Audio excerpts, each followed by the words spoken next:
dalam kesopanan kita. Karya Rahman Syari.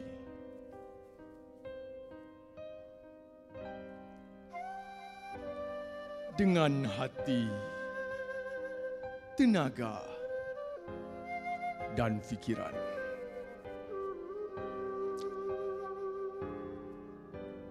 dari gerak awal, dari segala kekurangan, kemiskinan dan penderitaan, dikelilingi gundah, tanah terjajah. Dia perlahan masuk ke dalam sejarah kita,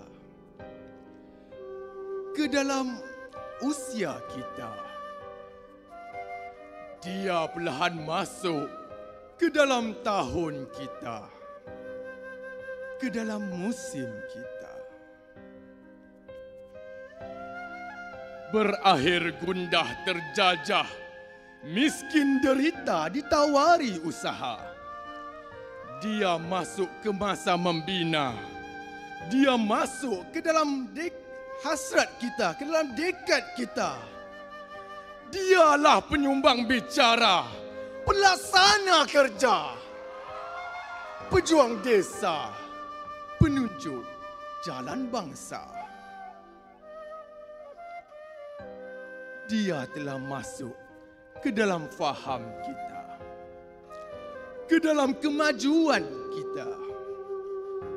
Dia telah masuk ke dalam kesopanan kita. Tiada kemuliaan satu bangsa jika melupakan orang berjasa. Sekian, terima kasih.